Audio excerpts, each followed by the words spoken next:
Hey,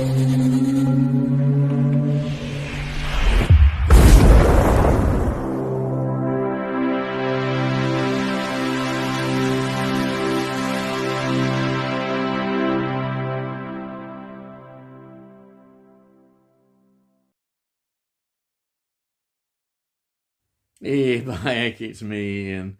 And in today's video, I'm continuing my reviews of the new 4K releases of Star Trek. And this is today's review. It is Star Trek Insurrection from 1998. And this follows the success and overwhelming praise for Star Trek First Contact. And it was inevitable, of course, that we'd have more films in the series. And this was followed, given the go-ahead straight away. Let me just give you a few things about it. It's 103 minutes long, which is a bit shorter than the previous ones. But it, I was just watched it again, and it just sails by. I just loved it. Already you can see that I'm not being negative at all on this review at all. No, even though it has a very sort of, I don't know, just, it's all right kind of sort of attitude. I think that's it. It doesn't get criticised for being bad. It doesn't get overly praised for being good either, so it's in that sort of area. If you look on Rotten Tomatoes, it's 55%, which at least is more than Generations. Yes. So it also was, the budget was $70 million, and it made $117.8 million. So it still made a profit on this, which of course would lead to the next film. So I think that in terms of Paramount was, for them, they were quite happy with that. It's directed by Jonathan Frakes again. Again, he's seen, I think, clearly here as a safe pair of hands now. He knows Star Trek, and it just, for them, it probably was a no-brainer. We'll have Jonathan Frakes back, because he was being widely praised for the First Contact film, so he was an obvious choice again. The screenplay this time was by the late Michael Piller. He's such a Star Trek figure in terms of he was involved in the creation of Deep Space Nine and Voyager, very well respected, and he was part of this script. Also, he was involved, which I realised just before his death, years before his death, in the TV series The Dead Zone, which I absolutely love as well, which is a great TV series. Sadly, he died in 2005. But yeah, he has a great legacy, definitely, towards Star Trek. The cast was, as usual, Picard, Patrick Stewart, Riker, Jonathan Frakes, Data, Brent Spiner, Geordi, Levi Burton, Worf, Michael Dorn, Dr. Crusher, Gates McFadden, Troy, of course, Marina Sirtis. It was the sort of typical mainstream actors who play in the Next Generation. If you want the faces that we all love and have got to know so much, that is what the Next Generation was about in many ways. That familiarity. It's what Star Trek is. It's being familiar with the characters that you grow to love and enjoy, and there they are in this. Again, unfortunately, I'd still like to say I feel that Troy and Crusher, Dr. Crusher, still don't always get as much of the screen time. I mean, the major people who get the screen time are Patrick Stewart and Brent Spiner. But that's the way it is with the films, unfortunately. Let me talk about the guest star actors, and the quality was really spot on here. To play the commander of the Sona, Ruafo, was F. Murray Abraham. What a well-respected actor he was. Fantastic. Amadeus, I remember, I love Amadeus as a film about the life of Mozart. He's in that, and he's tremendous in that. It's ironic, actually, that there is some Mozart played in the film. Yeah, one of which is just there. Just thought I'd throw that in. But also, as well as appearing in things like Scarface, The Name of the Rose, in more recent times, I knew him in Homeland, the TV series, right up to, fairly more recent years. And he was great in that. He had a very important part in Homeland. I just thought I'd throw that in. But that is a great character to have. And even though he's under a lot of prosaics in this playing the character, he really adds a lot, definitely. It's good to have him. Now, the Baku sort of woman leader, and the I'm going to say romantic interest for Picard, Angie, is played by Donna Murphy. Now, I looked at the kind of things she's been in. She's been in Astronaut's Wife, 1999. Spider-Man 2, 2004. They would just do things that I picked out. She's very good in it, and I like that romance. In fact, you almost wish it had been developed more. I know Patrick Stewart said there was a kiss in that, which wasn't. It was cut. We didn't see the kiss. We should have done. It would have just added that there's a great relationship. You can see that in the film. Then the other key character, who is Vice Admiral Doherty, is Anthony Zerba. I think that's how you pronounce it, Zerba. Now, I recognise his face straight away, going right back to another favourite film of mine, Amiga Man from 1971. That's the sort of early version of, one of the earlier versions before that, of I Am Legend, which... Anyhow, well, it's a really good film. Is Amiga Man, Charlton Heston in that. Then immediately I knew as well The Dead Zone, 1983. I love The Dead Zone so much. I recognise him straight away in that. Yeah, great film. And also I like a Bond connection now and again. He's in License to Kill, 1989.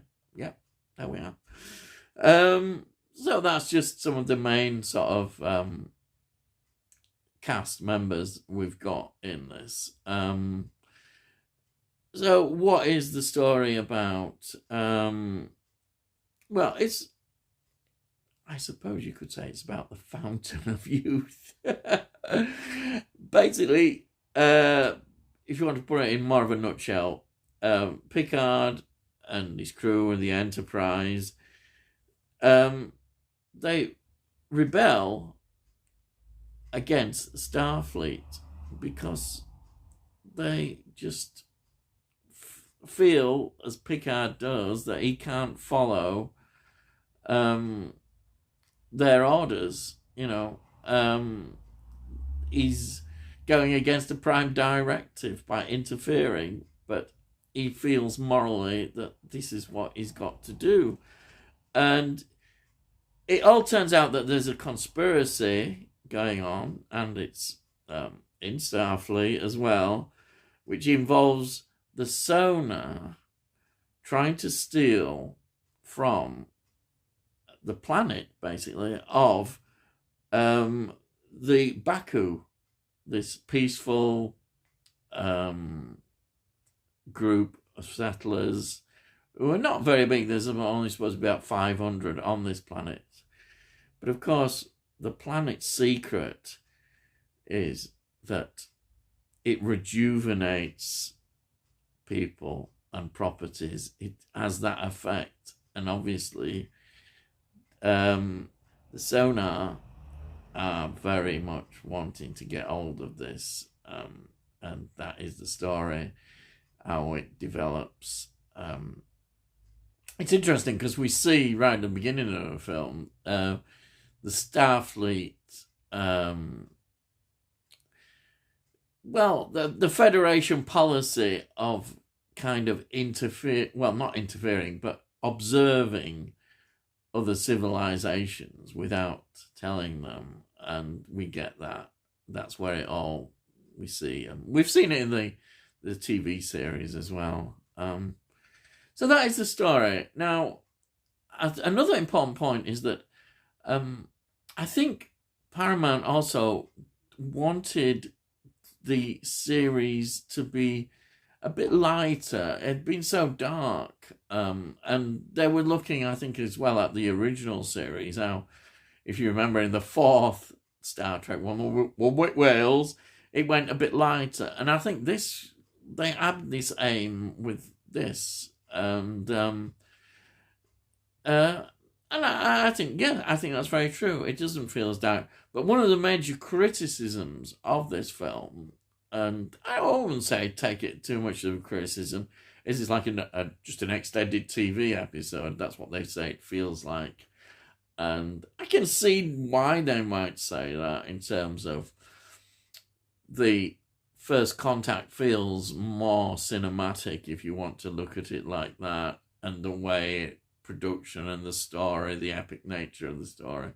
This doesn't feel quite as epic in that sense. But that's not a bad thing. I think, and the whole idea of the Fountain of Youth is a great idea. And also the conflicts of, doing what is right and going against the rules that are set is obviously very much interesting, because we see Picard, it's interesting to see him, he's very much always a defender of the Prime Directive and and these kind of things, but here he is, his conscience is more important and what he believes is right, and that's a great storyline in itself. And there's a lot of fun in the episode as well. I like the Data storyline again. It's more of his usual how to be human quest, and that's always good. There's also hints, but it's probably not done quite as well as the romantic relationship between Troy and Riker. We see that eventually done better, but it's that's a nice touch in the story, and I like that. Dr. Crusher, unfortunately, doesn't really have much. She just does what she normally does and what have you. And Geordie's a nice bit about his eyes as well, about the rejuvenation and that. There's lots of nice things in there, and maybe that's why people don't like it. They want it a bit more grittier, if you want to say it like that. The music's good as well. It's Jerry Goldsmith again, which is really good. He's just on top form again. Just love this. So I think the film captures that wonderful family atmosphere, I think, of The Next Generation, which the fans really love. And in a way, it also, you could say this film is more in the spirit of what Gene Roddenberry envisaged with Star Trek, following on as a throwback, because it's quite clear he didn't like the darker aspects of, as he portrayed the future. He wanted to see a more brighter place, but of course the Federation is not like that, as we learn.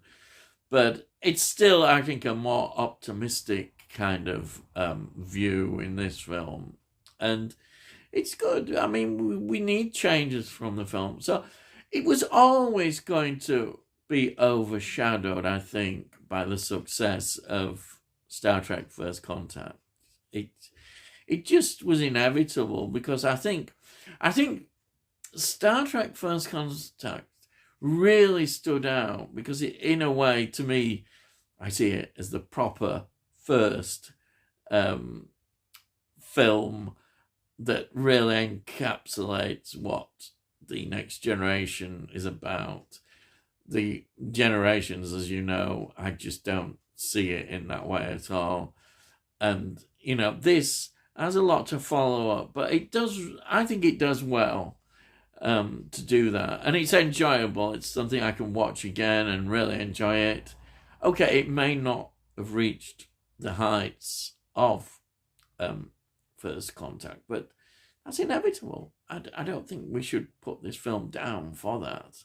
I, for one, enjoyed it. You know, it's almost like dismissive, going, "Oh, it's just an extended TV episode." It's a lot more than that. It feels that it's got a quality and a love behind it. Yes, that's it. I mean, you can tell they haven't been messing about with the scripts so much. The concepts were there. You know, that's always a good sign, and I think it shows in the film. And in a way, this film, seeing it again, surprised me, because sometimes a lot of these films I've not seen for a long time, and you get an impression, and then when you come to it now with a fresher eye, you see, well, I do. I just see things perhaps slightly differently from when I first watched them. And this, I perhaps was drawn in with the hype, and perhaps didn't appreciate it as much as I do now. And I think maybe people will appreciate this film the more they see it on rewatches, and that has to be a good thing, you know. And you can't complain about the special effects. There's some really good special effects scenes as well, all you special effects people. I think that really sums up how I feel about this film. I really enjoyed it, and I'm really glad that it's in my collection. Just a quick word again. Usual 4K slip. Here it is. There's the back there, yeah, on this.